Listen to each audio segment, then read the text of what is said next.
আজকে এসেছি কলাবেড়িয়া, অনেক দিন পর। এই দেখো কলাবেড়িয়া চলে এসেছি। কলাবেড়িয়া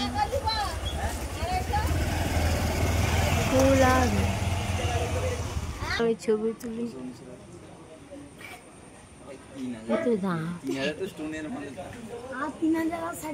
বন্ধুরা, আমরা চলে এসেছি কৃষ্ণাট এসেছে।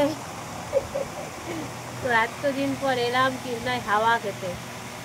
দেখা যাক এখানে জামা কাপড় পছন্দ হয় কিনা। তো এই জামাটাকে আমাকে ভালো লাগবে বলে মনে হচ্ছে। আর এখানে সব এত জামা রয়েছে, এত জামা।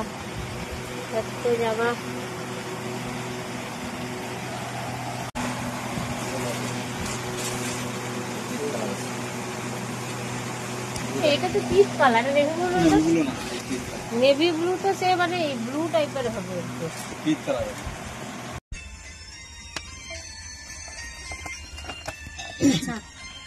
ऊंचाई तुले रखो, ऊंचाई हाथ लड़ी बनी। हेलो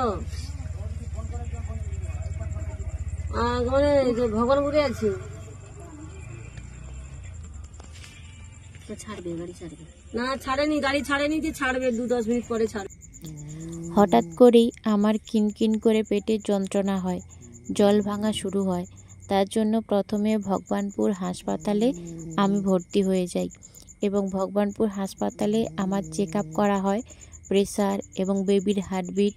তো হাই প্রেসার এবং বেবির হার্টবিট ছিল 130-133। তাই দেখে ভগবানপুর হাসপাতালে স্যালাইন এবং কয়েকটা ওষুধ ইঞ্জেকশন দিয়ে আমাকে তমলুক হাসপাতালে ট্রান্সফার করে দেয়। তো সরকারি অ্যাম্বুলেন্সে করেই আমি তাম্রলিপ্ত গভর্নমেন্ট হাসপাতালে পৌঁছে যাই এবং আমার হাই প্রেশার হওয়ার জন্য বাড়ির সবাই খুব চিন্তিত। তো আমিও ওষুধ আর ইঞ্জেকশনগুলো পেয়ে জল ভাঙা একটু কমেছে, তবে প্রেশার কমেনি। তো টেনশন হচ্ছে খুব।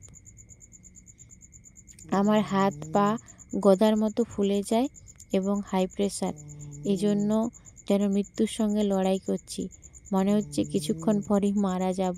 তো হাতে চ্যানেল করে দিয়েছে, ডাক্তারবাবুরাও বেশ চিন্তিত। তাম্রলিপ্ত গভর্নমেন্ট হাসপাতালে আমাকে সেলাইন, ইঞ্জেকশন, ওষুধ দেয়া হয় এবং 12 ঘন্টা মতো তারা চেক আপ করেন যাতে আমার নর্মাল ডেলিভারি করানো যায়।